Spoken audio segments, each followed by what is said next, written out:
चर्चा चल रही थी प्रसत्ता में। कल 2D के परिवर्तन पर आधारित प्रश्नों के बारे में चर्चा कर चुके हैं। आज जानेंगे 3D परिवर्तन पर आधारित, पर जिसमें 3 मान दिए होते हैं। 3D कौन कौन से होते हैं?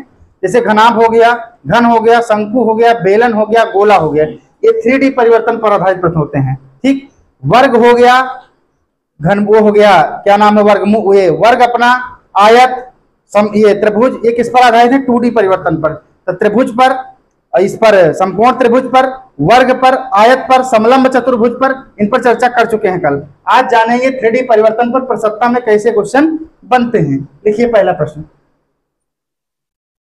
एक घन की भुजा को 20% बढ़ा दिया जाए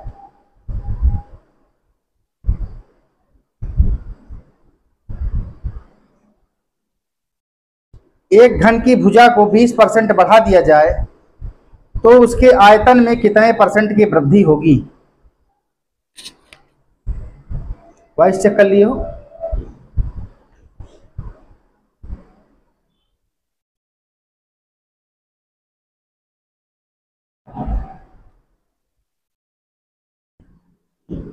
घन का भैया एरिया कितना होता है? घन का एरिया कितना होता है? ए का क्यूब। घन की भुजा कितनी होती है?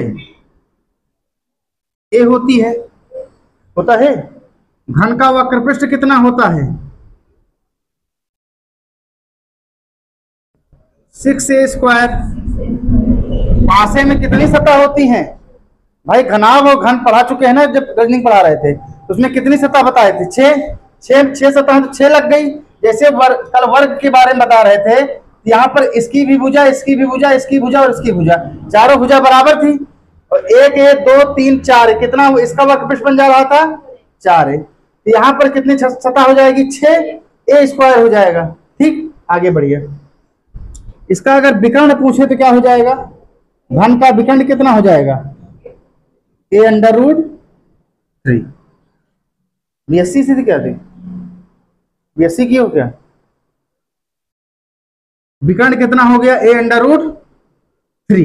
अब पूछ रहा है कि अगर घन की भुजा कितनी दी गई है भैया? घन की भुजा में कितने % की वृद्धि? 20% की वृद्धि हो रही है। प्लस लगा दें। पहले मेथड 1 से ही लगा लेते हैं। मेथड 1 में क्या कर रहे थे? कोई चीज कितना होती है?